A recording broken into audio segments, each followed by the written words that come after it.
What are the grant-making rules for public charities versus private foundations? Have you ever wondered how public charities and private foundations differ when it comes to grant-making? Understanding these differences can help you navigate the nonprofit world more effectively. Let's break it down. Public charities and private foundations are both tax-exempt organizations under Section 501(c)(3) of the Internal Revenue Code.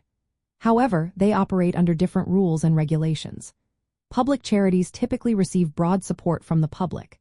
They must get at least 1/3 of their contributions from the general public or meet a 10% facts and circumstances test. This means they actively seek donations from various sources.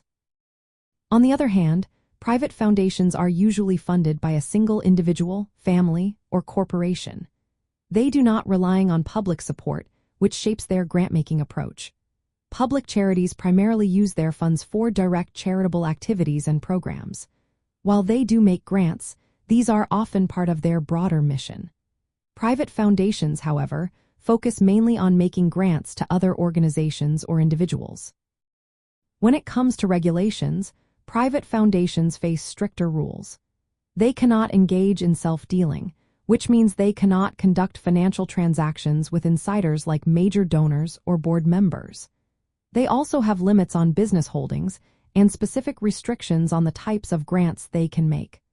Public charities enjoy more flexibility in their operations and grant-making activities.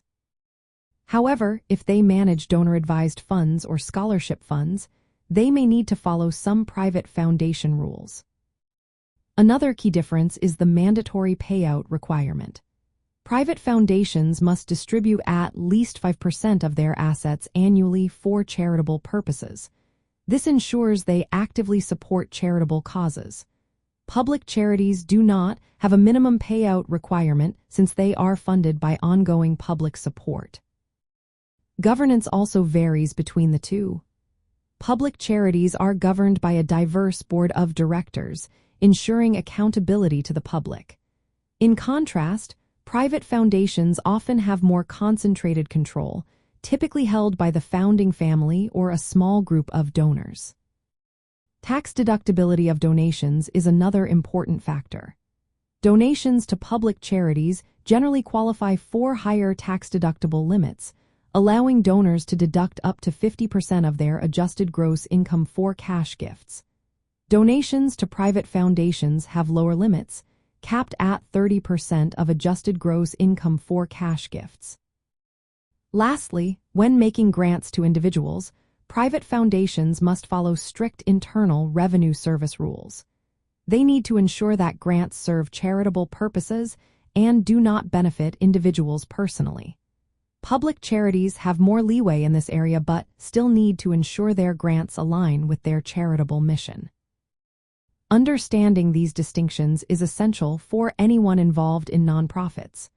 Public charities benefit from greater flexibility and fewer restrictions, while private foundations have more control but must comply with strict regulations.